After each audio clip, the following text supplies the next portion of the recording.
Shalom, this is your brother. I bought Banyan Zakar from True Nation Congregation in Fresno. And Lord willing, this lesson will be edifying. As we roll into Purim, we're going to get some traits of our ancestor. What was it like to be like Esther?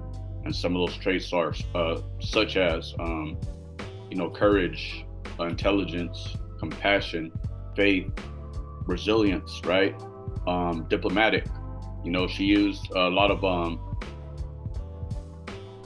these diplomatic skills that she had to turn the favor of the kingdom to Israel, right? And so we're going to see some of those traits, go through some precepts. Lord willing, this lesson will be edifying. So let me start off by sharing my screen. And I'll start off in chapter 2 of Esther. And bear with me, it's the Old English. A lot of our people in the nation don't like reading the Old English. So here we go.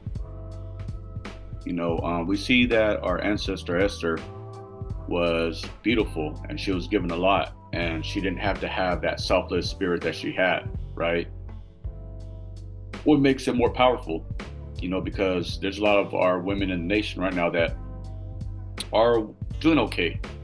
They're able to get their hair done, their nails done, and to be able to do that and be pampered and given a kingdom, and to be selfless and put your people first, it says a lot, right? So we're gonna paint a picture with some of these traits and see what it is. So we'll start off from Esther chapter 2 and verse 3, and we'll take it to 7, and it reads, "And let the king appoint officers in all the provinces of his kingdom, that they may gather together all the fair young virgins into the Shushan, the palace, to the house of the women, and to the custody of Hej, the king's chamberlain, keeper of the women. Let their things be purification be given to them." So Shushan, the palace, there was a separate room in the Muslim faith where they have this room that's called a harem, that they keep the women that are going to be either concubine or wives in, right? Verse 4, "And let the maiden which pleaseth the king be queen instead of Vashti. And the thing pleased the king, and he did so." So when you read in Esther chapter 1 to verse 2, there's a 3 or 4 year period where the king dismissed Vashti, and they brought this idea of replacing her with a few other women, and that's where we meet Esther in chapter 2, verse 5. It reads, "Now in Shushan the palace there was a certain Jew whose name was Mordecai, the son of Aer, the son of Shemai, the son of Kish, a Benjamite." So there were Benjamites. Verse 6, "Who had been carried away from Jerusalem with the captivity which had been carried away to Jeconiah, the king of Judah, whom Nebuchadnezzar, the king of Babylon, carried away." So they transitioned from a Babylonian captivity to a Persian Medes captivity. And you can read about that in Daniel chapter, I think, 5 or 6, and Ezra chapter 1. And it starts with Cyrus, the Persian king. Verse 7, "And he had brought up Hadassah, that is Esther, the uncle's daughter, for she had neither father or mother, and the maid was fair and beautiful, whom Mordecai, her father and mother were dead, took for his own daughter." So we see that Esther was a beautiful woman, right? The king had favor upon her, ready to be the queen, the replacement. She was given everything pretty much, right? And we see that still she put her people above herself. That's things that we got to keep into our mind. Just let that marinate. Okay. So we go to Esther chapter 4. Right now we see that she was beautiful. She was given a lot. Not only she was given a lot, these women were pampered. They had skin treatments, beauty treatments for like a whole year, getting ready for the king. Okay.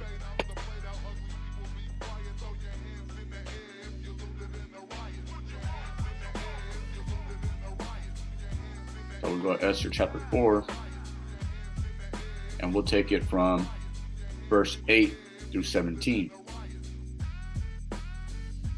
And now we read about some of her courage, right? You put yourself in a situation, imagine all your people are going to be destroyed. You're so-called Hispanic, Mexican, so-called black, whatever, right? Say you're in a high spot, a government spot, right? You're married into that. You find out what's going to happen to your people before they do, right? Their demise is on the way. How would you feel about that? It was up to you to save all your people, right? This is just some of the traits of Esther, our ancestor, right? She was given things to her. She was beautiful. She didn't have to be selfless. She was courageous. Verse 8, and it reads, also, he gave him the copy of the writing of the decree that was given at Shushan to destroy them, and shew it unto Esther, and to declare it unto her, and to charge her that she should go into the king and make supplication unto him, and to make request before him for her people. So that message is that our people were going to be destroyed, right? This decree came out, with Xerxes and Haman to kill our people. Right? And Esther just finding out. Verse 9. And Hathach came to and told Esther the words of Mordecai. Again, Esther spake unto Hathach and gave him commandment unto King Mordecai. And all the king's servants and the people of the provinces do know that whatsoever, whether man or woman, shall come into the king into the inner court, who is not called, there is one law of his to put him to death. All right, so we're going to hold that right there and get into this right here. So she had to devise this way and work this way to go and see the king without being called. And that's where the courage comes into play, because you could not see the king without being called, without being put to death. So you imagine risking your life to make this happen, right? It's sometimes we work things out by using some type of angle, right, to make things happen, right? But when you're put in her situation, she had to make things happen, risking her life to do so. Daddy, Joe, I'm here. I know, baby. Hey. Huh? Hey, brother, go ahead and do your thing. I'm making a little video real quick. All right, so in verse 11, when Esther was saying this up to save her people from her uncle Mordecai, she had to go see the king. And what we're touching on is that you could not see the king without it being requested. If you did, the punishment could be death. So we read that in verse 11. Mijo, go downstairs and wait now. Go downstairs and wait now. Okay, verse 11. All the king's servants and the people, the king's promises do know that whatsoever, whether man or woman, shall come unto the king into the inner court, who is not called, there is one law of his to put him to death, except such to whom the king shall hold out the golden scepter. So that's when you were like welcomed. If he got that golden scepter, put it on your shoulder, you were good, that he may live. But I have not been called to come into the king these 30 days. So she has 30 days to see the king. She was not called. This has to do with the faith. This has to do with the courage, right? Verse 12. And they told to Mordecai Esther's words. And this is where it gets thick. Then Mordecai commanded to answer Esther, think not with thyself that thou shalt escape the king's house more than all the Jews. 14. For if thou altogether holdest thy peace at this time, then shall there enlargement and deliverance arise to the Jews from another place, but thou and thy father's house shall be destroyed. So he's saying, like, don't think that this wrath ain't going to come upon you either. It's going to come to you and all of your people. And who knoweth whether thou art come to the kingdom for such a time as this? Then Esther bade him to return Mordecai this answer. Okay. And this is where the courage and the faith comes in. Let's go. Go, gather all the Jews that are present in Shushan, and fast ye for me. And neither eat or drink the dry fast, right? 3 days, night or day. I also and my maidens will fast likewise. So I will go in unto the king, which is not according to the law. And if I perish, I perish. So this is this act of courage. You know what? I'll do this. Fast for me, everybody. 3 days, 3 nights. And I will risk my life and see the king. And if I die, I die. Right? And verse 11, we just read that if you weren't called out to see the king, and if you didn't receive the blessing in that golden scepter, you were dead. She had 30 days to see him.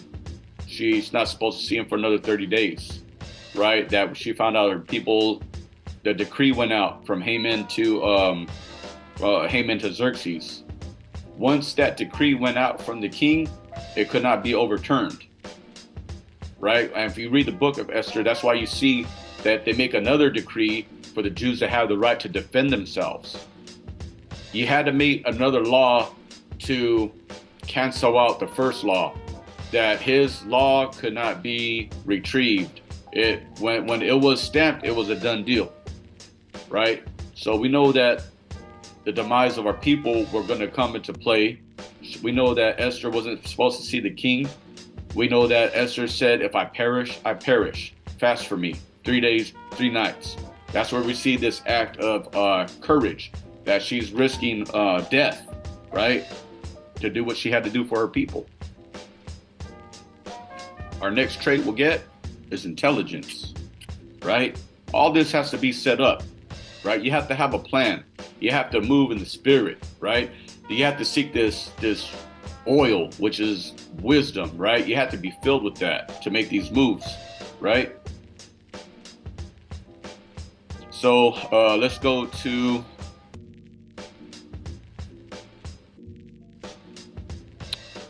Esther chapter 5, and we'll take it from verse 1 to 4. Bear with me, it's Old English, right? All right, and it reads,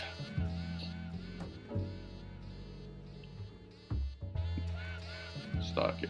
Now it came to pass on the 3rd day, when Esther put on her royal apparel and stood in the inner court of the king's house over against the king's house, and the king sat upon his royal throne in the royal house over against the gate of the house. And it was so, when the king saw Esther, the queen, standing in the court, that she obtained favor in his sight, and the king held out to Esther the golden scepter that was in his hand. So Esther drew near and touched the top of the scepter. So she was welcomed, right? The Most High softened his heart for her. And when you read in the editions of Esther, it said that she was fearful and that she was pale, that she bowed down, she was scared, she was fearful for her life. And he welcomed her with that golden scepter. All right, so let's continue on.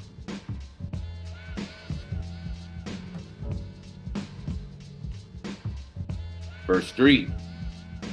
Then said the king unto her, what wilt thou, Queen Esther?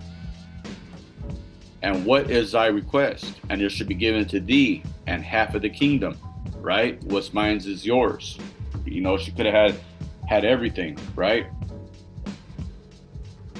Verse 4, and it reads, and Esther answered, if it seem good unto the king, let the king and Haman come this day into the banquet I have prepared for him, right?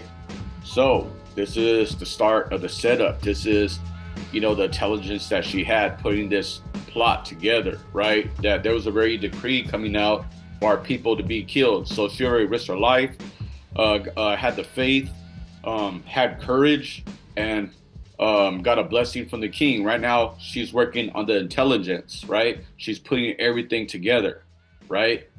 So she was given everything. She was selfless. She had the courage. She's working on the intelligence right now, making this happen, putting it together to save her people, right? So we are in the, and with this intelligence, she's working on setting up Haman, like we read in verse 4. This is the intelligence that she had. And Esther answered, if it seem good unto the king, let the king and Haman come this day unto the banquet I have prepared for him. Right? Of all people, Haman, boom, it's happening. The setup. We continue on. Let's go to verse 7. And we'll take it from verse 1 through 7. And it reads, so the king and Haman came to the banquet with Esther the queen.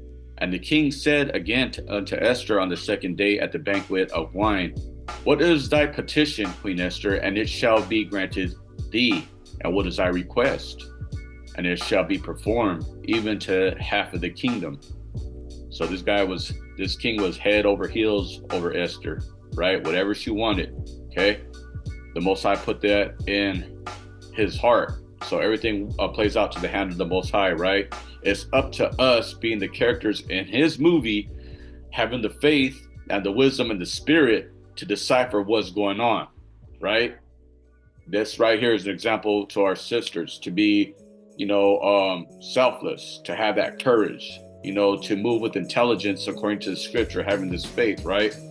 Let's get back to where I was, verse 2. Salakia, verse 3. Then Esther the queen answered and said, if I have found favor in thy sight, O king, and if it please the king, let my life be given me at my petition and my people at my request. Right? So, the life of myself and my people. Verse 4, for we are sold, and my people to be destroyed, to be slain, and to perish. But if we had been sold for bondmen and bondwomen, I had held my tongue, although the enemy could not countervail the king's damage. Then the king Ahasuerus, which is Xerxes, answered and said unto Esther the queen, who is he and where is he that durst presume in his heart to do so? Who is this man that has his heart to do so wickedly against your people, right? And Esther said, the adversary and enemy is this wicked Haman.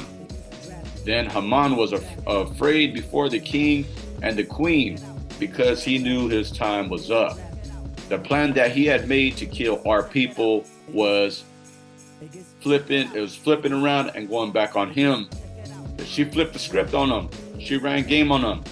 By being intelligent, you had to have brains to do this. You had to be moved by the spirit to do this, right? So it's one of the traits of our ancestor. She was intelligent. Verse 7.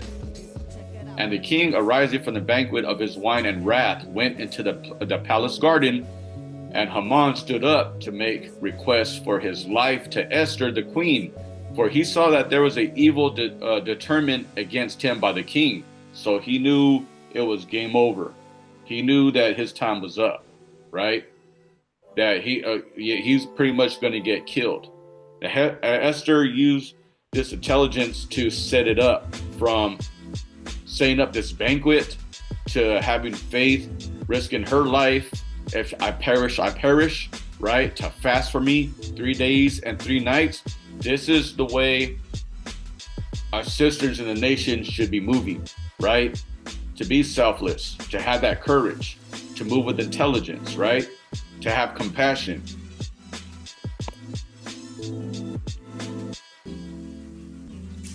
So we touched that on our next scriptures. So let's go to Esther chapter 8. And we'll take it from verse 5 and 6.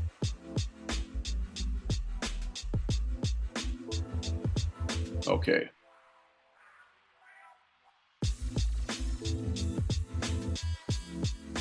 All right. And it reads, our next trait, compassion, to be like Esther, right? Here we go. And it reads, and said, if it please the king, and if I have favor in his sight, And if the thing seem right before the king, and I be pleasing in his eyes, let it be written to reverse the letters devised by Haman, the son of Hammedatha, the Agagite, right? So when you research the Agagite, that goes back to the Amalekites, they're Edomites. There's a lesson in Esther also too that has to do with the perpetual hatred between Jacob and Esau. That's another story, right? Mordecai the Jew, Haman the Agagite. Who's the Agagite? That goes back to Amalek, right? Continuing on, which he wrote to destroy the Jews which are in all the king's provinces, right? So this is compassion for her people. That's what we're touching on right now. Compassion. Verse 6. For how can I endure to see the evil that shall come upon my people? Or how can I endure to see the destruction of my kindred? Right? To have this fleshly heart, to see the compassion that you have towards your people, right? Put yourself in these shoes, right? Your so-called black Southern Kingdom, you see people getting gunned down, was it every minute, 90 seconds, something like that, right? Being so-called Northern Kingdom, you see our people at the border. The compassion that you have to have towards your people is what Esther had. Put yourself in those shoes in modern times, right? Killings in Mexico, killings in Africa, right? You see all this stuff happening today. Do you have that compassion? You know, compassion for your sister, right? As Esther had compassion for her people. Verse 6, for how can I endure to see the evil that shall come unto my people? Or how can I endure to see the destruction of my kindred? How can I endure that? How can I handle that? I can't handle that, right? That's the compassion that she had for her people. That's the love that she had, right? And all these are elements to be a virtuous woman. The next trait we're going to touch on is faith, right? So with that, let's go to additions to Esther and the Apocrypha.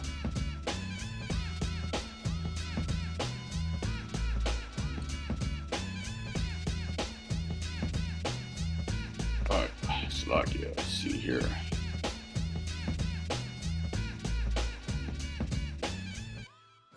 Additions to Esther, and we'll take it from verse 5, chapter 5 through 1 through 6. Here we go, verse 5, or chapter 5. Uh-oh.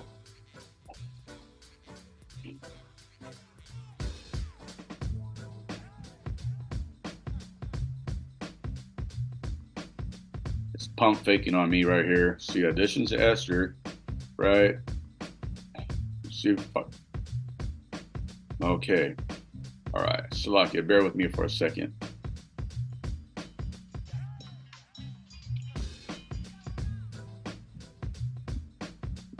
There's Apocrypha, but for some reason it doesn't have additions to Esther. That's weird. All right, so to Esther, chapter 5. Let me see if I can just Google it.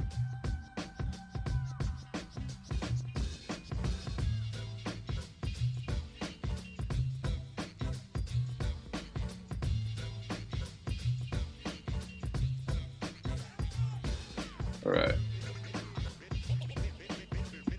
I'll make this happen one way or another, Lord willing.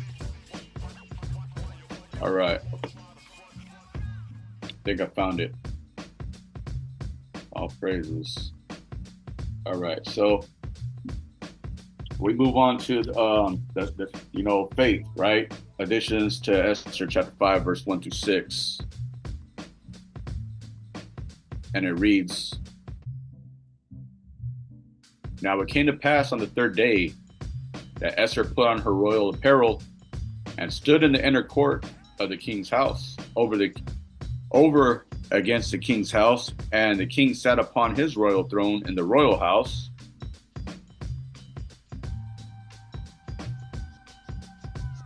Slovakia, over against the gate of the house. And it was so, when the king saw Esther, the queen, standing in the court, that she obtained favor in his sight. And the king held out to Esther the golden scepter that was in his hand. So Esther drew near and touched the top of the scepter.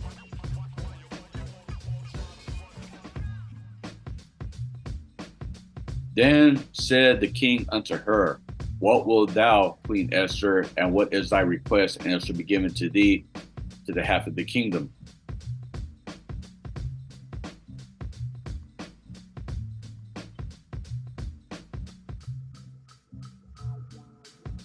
See if this is okay. 5.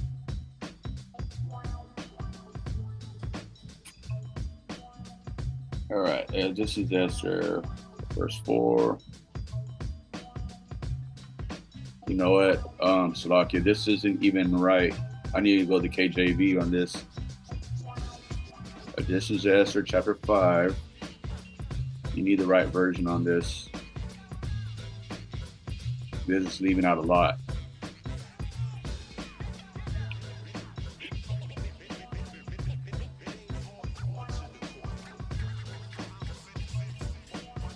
All right, let's see if I can do this. Slovakia.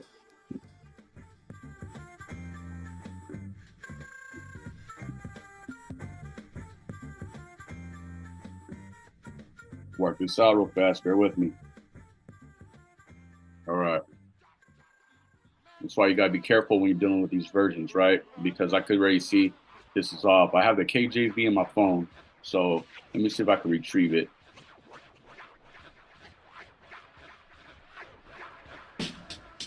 All right. Here we go. I'll just do it like this. Okay. Let's start over. It reads, Queen Esther also being in fear of death. This is additions to Esther chapter 5 and verse 1. I tried Googling it, but it is just off. This is KJV 1611, additions to Esther, and we're touching on faith right now. And I'll read it to you. Additions to Esther chapter 5 verse 1. Queen Esther also being in fear of death, resorted unto the Lord. So this is more descriptive of what's going on, because when you read about Esther, it tells you that she was in fearful for her life. If I perish, I perish, right? But this is being more descriptive of telling you what she was going through, right? Verse 2, and laid away her glorious apparel and put on the garments of anguish and mourning. And instead of precious ointments, she covered her head with ashes and dung. And she humbled her body greatly, and all the places of her joy she filled with her torn hair, right? She tore her hair out, dressed in modest apparel, put ashes in her hair, right? Verse 3, and she prayed unto the Lord, God of Israel, saying, O my Lord, thou only art our king, help me, the desolate women, which have no helper but thee. And that's all of us, right? All we do is encourage each other for support and good works. Ultimately, all we have is the Most High in this. Verse 4, for my danger is in my hand.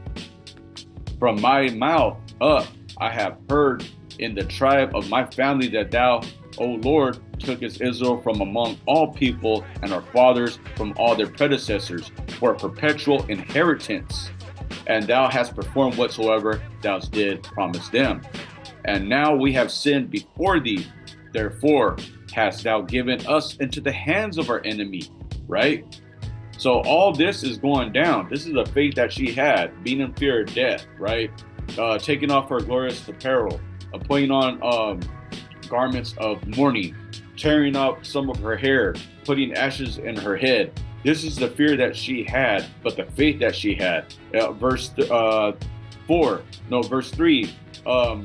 she has no helper but thee, the Most High God.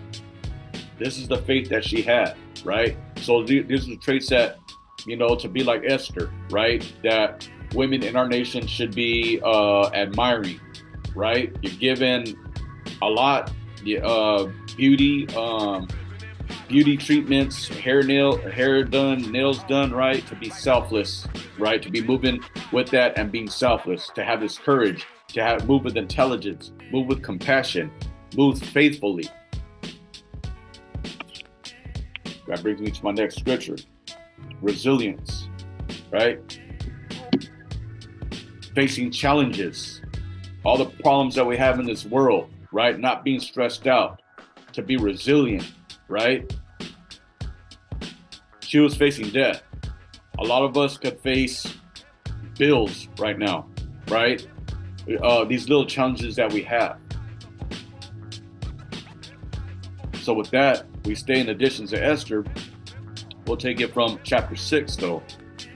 So let me try to find that out. Bear with me. I can find this right here.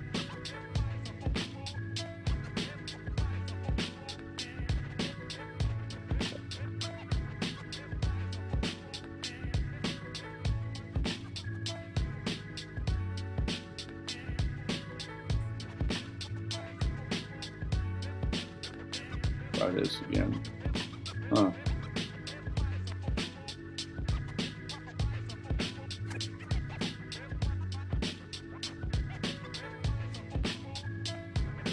right. Addition to Esther, and I'll try to get it from chapter 6. If you'll work with me. How about now? No, nothing now? Okay. Let's try this again.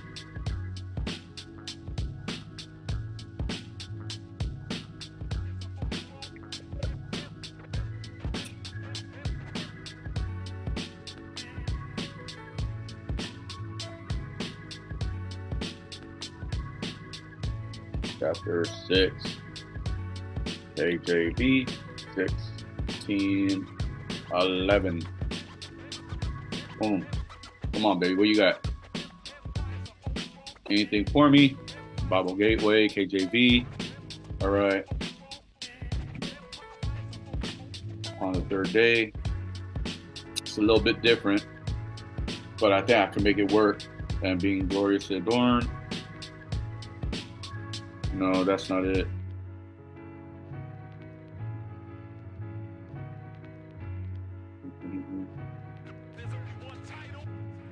Oh no, that's not additions. That is just Esther. So give me a second here.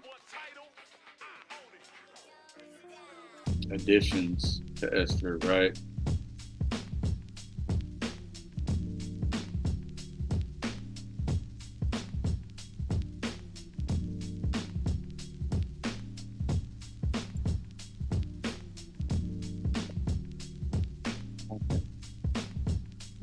Locky, bear with me for a second. Additions to Esther. We are not ignorant of Satan's devices. Addition.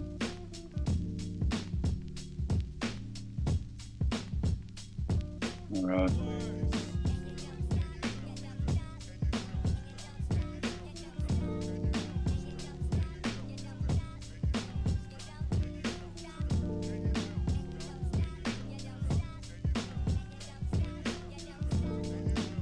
Try this.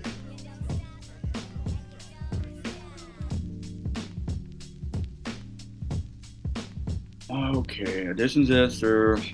Let's see if this is working. All right. No, that's not it either.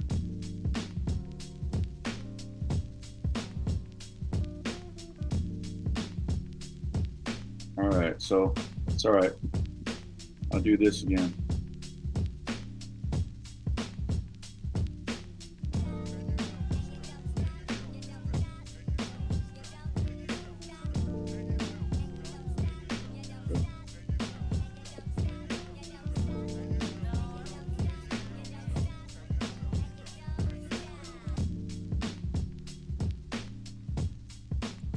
Like that.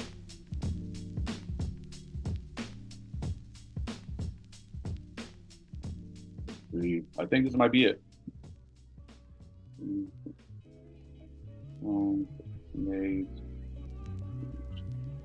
No, this isn't it. This isn't it.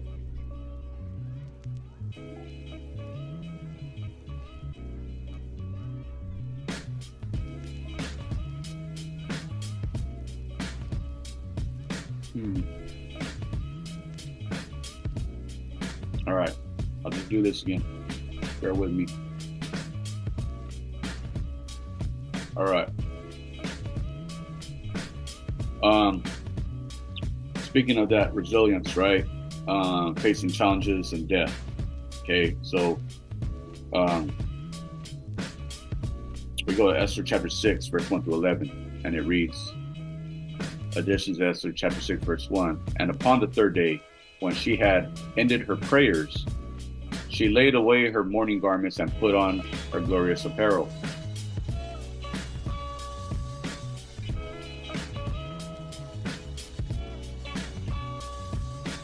And being gloriously adorned after she had called upon Yahweh, who is the beholder and savior of all things, she took 2 maids with her. And upon the one she leaned as carrying herself daintily, and the other followed, bearing up her train.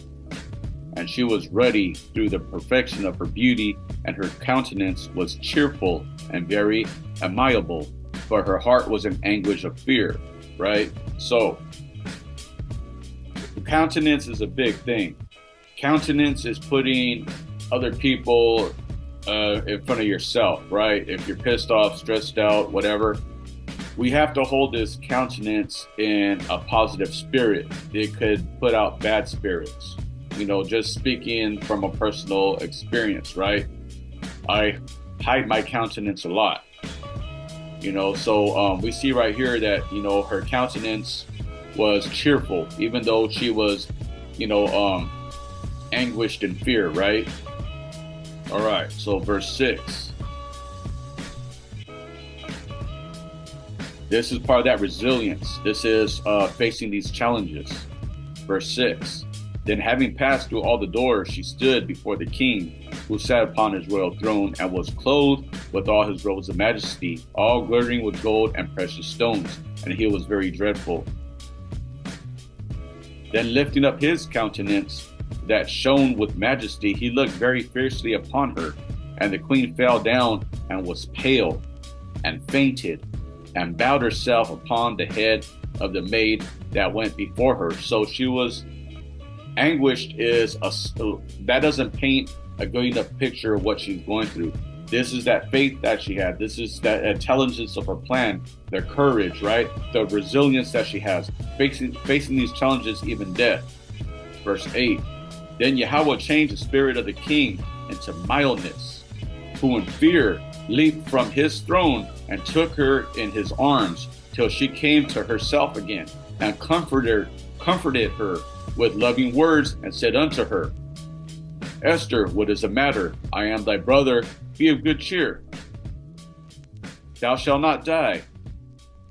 Though our only commandment be general, come near. And he held up his golden scepter and laid it upon her neck. And that's through the faith that she had. That's the resilience that she had, working out these problems, even with death being on the forefront, right? Risking her life to do so. So we see these traits that she had, which, that should be inspiring our sisters in the nation, right? And, through that intelligence that she had, she was diplomatic. She knew how to get woven in the government fabric of that kingdom to bring peace to our people, to save her people. That's the love that she had for our people, that compassion that she had for our people. Sometimes you're going to have to be diplomatic in your own house, right? So to be skillful, right? Her using her position for influence, right? Some of that influence destroying Haman, some of that influence saving her people, some of that influence her uncle being a government official, some of that influence saving the kingdom, right? By being diplomatic. We get that from Esther chapter 8, and we'll take it from verse 1 through 6.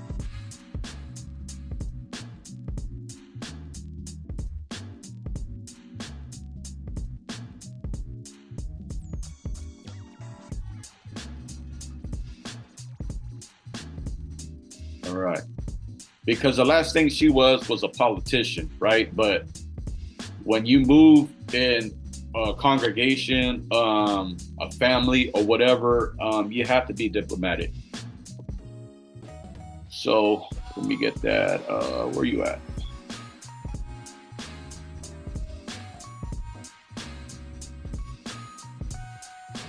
This is Esther chapter 8, and we'll take it from verse 1 through 6. All right, and it reads, on that day, the king Ahasuerus, right, which that's in the Hebrew, and Xerxes is the Greek translation, give the house of Haman, the Jews' enemy, unto the queen, unto Esther the queen. And Mordecai came before the king, for Esther had told what he was unto her. So, you know, everything's coming out. This who he is, this who we are, right? And the king took his off his ring, which he had taken from Haman, and gave it unto Mordecai. And Esther set Mordecai over the house of Haman. So this is where, you know, her being diplomatic, they're coming into these positions of high rank for the people, right? And this came into play because, like what we talked about earlier, when a king's decree came out, it could not be changed. What he said goes. When Haman and Xerxes came together and Haman put this evil plan to kill the Jews, Xerxes gave them that okay, and it could not be retrieved. That's why they had to set another law to give the Jews a right to defend themselves. A lot of people don't cover the whole book of Esther and just focus on chapter 7 and chapter 9. But you have to look at the whole picture. There's a lot of things that aren't being said. From chapter 1 to chapter 2, you had a 4-year space, right? From Queen Vashti to Esther, right? You had these diplomatic moves that they made where Mordecai becomes a government official in chapter 2, right? With Esther coming up and using her position, you know, to save our people, to become in a safe spot, to be able to make these moves and influence the king. And that was through, you know, having a diplomatic mindset, right? And we read continuing on. Verse 3, and Esther spake yet again before the king, and fell down at his feet, and besought him with tears, to put away the mischief of Haman the Agagite, right? And what was the Agagite? Agagite goes back to Amalek, which goes back to Esau, they'll say Edomite, and his device that he had devised against the Jews.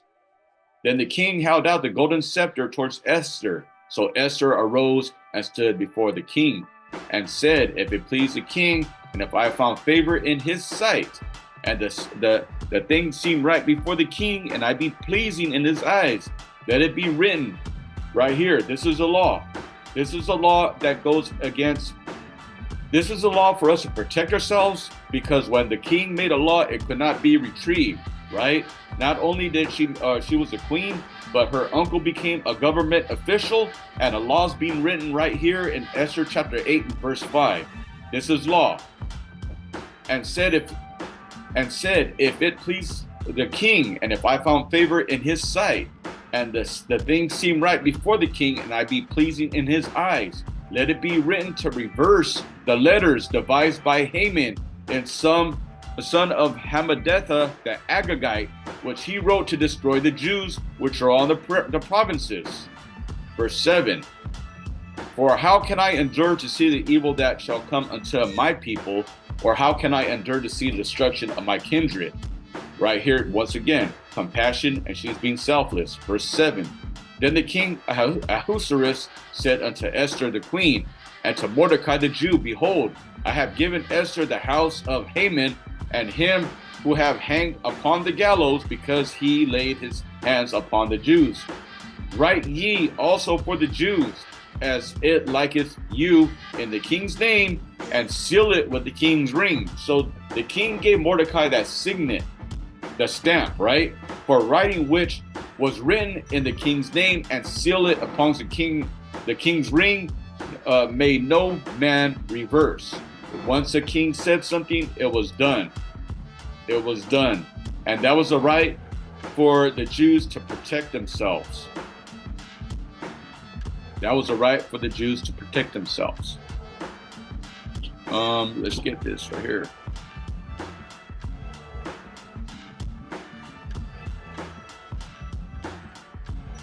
Let me just get one more verse, verse 9. Then there the kings and scribes called at that time in the 3rd month, that is the month of Sivan, on the 23rd day thereof, and it was written according to all that Mordecai commanded, and to all provinces which were from, that's good that says that right here in the KJV, from India to Ethiopia. Actually, to some parts of Egypt also. That's where the Persian Medes Empire was. Ethiopia, Egypt, all the way to India. That's the 127 provinces that are scattered abroad. Writing thereof unto every people in their language, and to the Jews according to their writing and according to their language.